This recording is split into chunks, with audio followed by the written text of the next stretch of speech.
جلد دویم مکتوب نمبر 51 دی بیان کی دی چې د الله نه سوا تمام مخلوقات دا هیرول دا د طریقت لومبی قدم دی. کوشش پکار دی چې په دې سبق کې کوتاهي رانشي.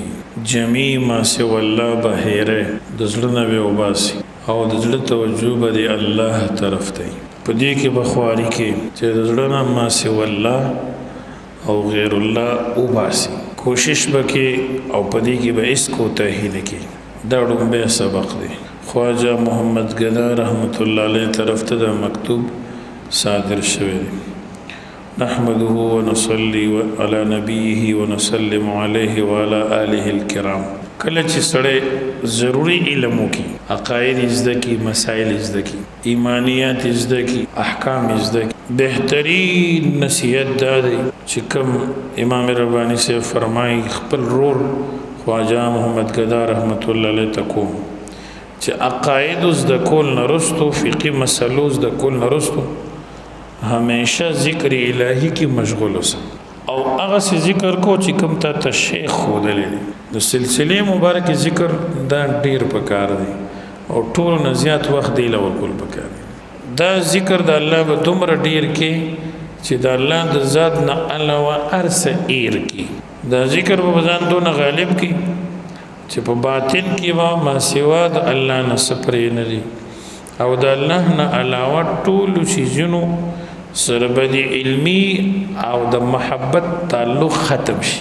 دغه وخت کې پزړه کې د ما سوا الله نسیان حاصلي او د غیر د لیدلو او د یادولو نه فارغي.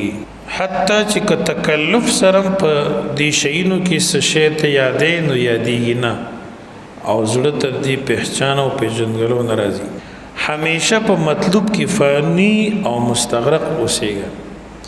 چې کله معاملې دې ته تو رسیدا نو د دې لارې یو قدم توی شي. کوشش پکار دی چې په دې قدم کې اس قسمه کوتاهي ونشي او زړه د غیر الله طرف ته متوجي نشي او په غیر الله کې گرفتار نشي. گوئی توفیق و سعادت درمیان افغاندان کسب میدان در نمی آید سوارا را چه شد. ستاسو تعلقات په ظاهر باندې کم په نظر راځي لیکن تاسو شوق سره تعلق والو سره تعلق لري. صوفیان وای الرادی بالضرار لا يستحق النظر. د ضرر بارک راضی سره د نظر مستحق نه دی. امام ربانی سے په اخر کې خواجه صاحب ته نصیحت کوي چې صحبت او تعلق د کم دی دا ډیر کا ځکه چې صحبت او تعلق کم وي نو دومره ذکر او اذکار او توجه ال الله کمی کنه او دا یو ضرر دی.